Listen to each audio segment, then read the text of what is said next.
For more than 150 years, artists have tried to portray what Mormon founder Joseph Smith really looked like. One Latter-day Saint artist believes that he may have found the answer. Tonight we take you inside the story of Joseph Smith revealed. Dan Rascon joining us live. What is the answer? I'm curious what he looks like. Well, Shauna, according to digital artist Chad Winks, the answer lies in the death mask. And you may say, well, that's nothing new. True. But what he did with that death mask is something very high-tech and new. Google the name Joseph Smith, and dozens of images quickly pop up, portraying what he may have looked like in the 1840s. But there is one artist who believes he may have captured a very accurate image of the Mormon prophet. This is what he looked like. And it has to do with Joseph Smith's death mask. You happy with your work? You feel like this looks like Joseph Smith?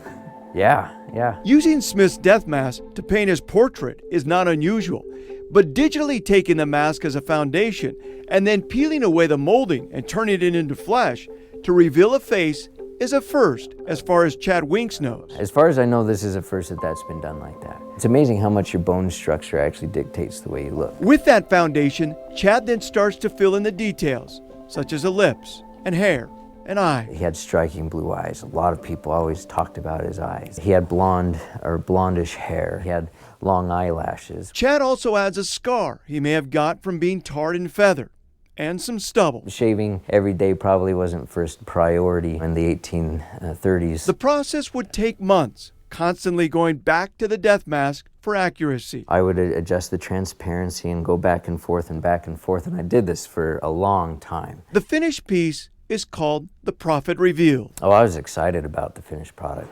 Chad's work is featured at Deseret Book, where he does have a lot of competition. But he believes his digital artwork, which includes 8 other pieces of Christian and LDS themes, is unique enough to stand out. Sometimes I call it a art grenade. Sometimes you got to look at it, pull the pin, and then about 8 seconds, oh, I see what it is. I see what's going on here. I like doing that kind of stuff where there's a lot of symbolism, little hidden things in there. Is that the Nauvoo temple right there in the middle? Yeah, that's it in the middle too. I want people to feel a connection that maybe they haven't felt yet in other art pieces. But even so, Chad still admits, we don't know. No one really knows what Joseph Smith looked like. Do we know that he has a freckle here or whatever?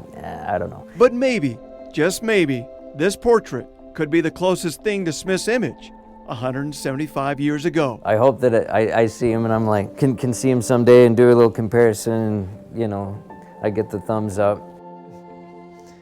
Well, the idea to paint Joseph Smith came when someone posted a photo of Smith on Facebook and Chad thought it didn't look quite accurate. That's when Chad went to work. He still has his day job, he says, but he says if he could digitally paint full-time, that would be his dream. For more information on this story and a link to Chad's artwork, go to our website, KUTV.com, click on features and inside the story. So, men may never know, of course, here in this life, whether or not it's accurate. Later on down the line? Yeah, that's right. The thumbs up. That's right, the thumbs up. All right, Dan, thank you very much.